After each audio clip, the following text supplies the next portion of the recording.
మన ప్రభువును రక్షకుడైన యేసుక్రీస్తు సర్వశక్తి గల నామంలో లైఫ్ చర్చ్ వైజాగ్ నుండి మీకు శుభములు. మన జీవితాల్లో దేవుడు చేసే సహాయం లేదా దేవుని చేత మనం పొందుకునే సహాయం అనుక్షణము మనం పొందుకునే వారంగా ఉన్నాం. దావీదు భక్తుడు అంటాడు, నీవు సహాయం చేస్తూ ఉన్నప్పుడు నేను అధైర్యపడను ప్రభువా.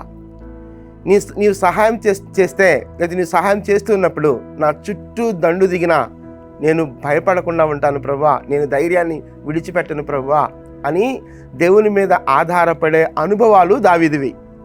ఒకసారి మనం ఆలోచించినట్లయితే 27వ కీర్తన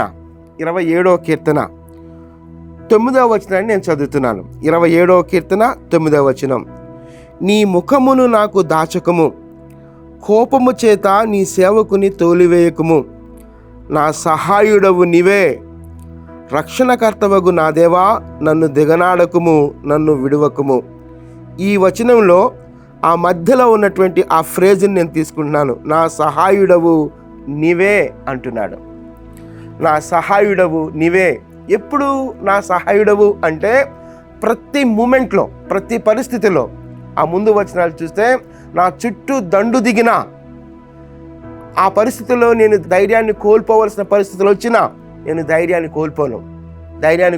ఎందుకంటే నా సహాయుడవు నీవు. నా ప్రాణం తీయడానికి నన్ను భయపెట్టే పరిస్థితులు, లేకపోతే నా ప్రాణం తీయడానికి మింగివేసే పరిస్థితులు వచ్చినప్పటికీ నేను భయపడను, నేను ధైర్యాన్ని విడిచిపెట్టను. ఎందుకంటే నా సహాయుడవు నీవే. దేవుడు సమయోచితమైన సహాయం చేసే దేవుడు. కృప పొందినట్లు సమయోచితమైన సహాయం కొరకు ధైర్యముతో కృపాసనం యొద్దకు చేరుదుము అని భక్తుడు పౌలు మాట్లాడుతూ ఉంటాడు. సమయోచితమైన సహాయం అంటే టైమ్లీ హెల్ప్. ఏ సమయంలో ఎలాంటి సహాయం కావాలో అలాంటి సహాయం చేసే దేవుడు నీవు ఆశ్రయించే నీ దేవుడు. అది ఎరిగినటువంటి దావీదు అంటున్నాడు, నా సహాయుడవు నీవే. అది ఏ పరిస్థితి అయినా కావచ్చు. అది దుఃఖ దినాలు, లేకపోతే ఆర్థికమైన పరిస్థితులు, లేకపోతే కుటుంబ కలహాలు, లేకపోతే ఆర్థిక లావాదేవీలు, ఏ పరిస్థితి ఉన్నప్పటికీ, ఆ ప్రతి పరిస్థితుల్లో ఎలాంటి కృంగుదలు ఉన్నప్పటికీ, ఆ ప్రతి పరిస్థితికి చాలిన దేవుడు, ఆ ప్రతి పరిస్థితిలో సహాయం చేసే దేవుడు, ఆ పరిస్థితి నుంచి ఏ విధంగా నువ్వు బయటికి రావాలో నేర్పించే దేవుడు, నడిపించే దేవుడు, విడిపించే దేవుడు నీవు నమ్మిన నీ దేవుడు. అది ఎరిగినటువంటి దావీదు అంటున్నాడు, నా సహాయుడవు నీవే. నీవు తప్ప మరొకటి కాదు. నా సహాయుడవు నీవే. కాబట్టి దేవా, నన్ను త్రోలివేయొద్దు ప్రభా, నన్ను దిగనాడవద్దు ప్రభా, నీ ముఖాన్ని నాకు దాచొద్దు ప్రభా అని చెప్పి బ్రతిమాలుకుంటున్నాడు. ఒకసారి ఆలోచిద్దాం. మనం ధైర్యం కోల్పోయే పరిస్థితులు, విద్యార్థులుగా ఉన్నప్పుడు, లేకపోతే ఆ ఉద్యోగ ప్రయత్నాలు చేస్తున్నప్పుడు, ఆయా సందర్భాల్లో నిస్సహాయ స్థితిలోకి వెళ్ళే పరిస్థితులు ఉంటూ ఉంటాయి.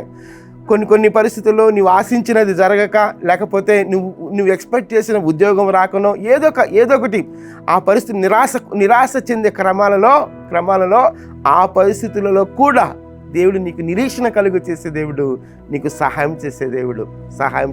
అయితే దేవుని యొక్క ఉద్దేశాలను మనం అర్థం చేసుకున్నప్పుడు ఆయన మీద తప్పకుండా ఆధారపడతాం. ఇదిగో దావీదు భయంకరమైన పరిస్థితుల నడుమ, దేవా నా సహాయుడవు నీవే అని దేవుని సన్నిధిలో చెప్తున్నటువంటి మాట ఈ కీర్తనలో. కాబట్టి ఒకసారి ఆలోచిద్దాం. మన సహాయం, టైమ్లీ హెల్ప్, సమయానుకూలమైన సహాయం చేసే దేవుడు నీ దేవుని పాదాల చెంత చేరడమే తరువాయి. ఆయన నీకు ఆలోచన చెప్పే దేవుడు, నిన్ను బలపరిచే దేవుడు, నిన్ను పురుకొల్పే దేవుడు. దేవా నా సహాయుడవు నీవే అని చెప్పగలవా? నువ్వు ఏ పరిస్థితిలో ఉన్నావో, ఆ పరిస్థితుల నడుమ, ఆ కృంగిన స్థితిలో, లేకపోతే ఆ నిస్సహాయ స్థితిలో ఉన్నప్పుడు, దేవా నా సహాయుడవు నీవే అని గొప్ప ధైర్యముతో, మంచి ధైర్యముతో మనం చెప్పగలవారమై ఉన్నాం. చెప్దామా? దేవా నా సహాయుడవు నీవే. ప్రార్థన చేద్దాం. దేవుని సహాయం కొరకు ప్రార్థన చేద్దాం. ప్రార్థన. మహోన్నతుడా, జీవము కలిగిన మా దేవా, మీ ఘననామానికి వందనాలు, స్తుతులు, స్తోత్రాలు చెల్లిస్తున్నాం. పరిస్థితులకు అతీతంగా మీ మీద ఆధారపడటం, మీ సహాయాన్ని మేము కోరుకోవడం మాకు నేర్పించమని మా సహాయుడవు నీవే అని భక్తులు పలికిన ఆ మాటను జ్ఞాపం చేసుకుంటాం ప్రభా. సమయోచితమైన సహాయం చేసే దేవుడవు నీవు ప్రభా. కనుక మిమ్మల్ని స్తుతిస్తూ ఆరాధిస్తూ మీ కృప కలిగిన హస్తాల్లోనికి మమ్మల్ని మేముగా సమర్పించుకుంటూ ఘనత మీకు మాత్రమే ఆరోపిస్తూ యేసుక్రీస్తు అతి శ్రేష్టమైన నామంలో ప్రార్థించి స్తుతించి వేడుకొనుచున్నాం తండ్రి. Amen, amen. ప్రభు సన్నిధి నిత్యము మనకు తోడయుండును గాక.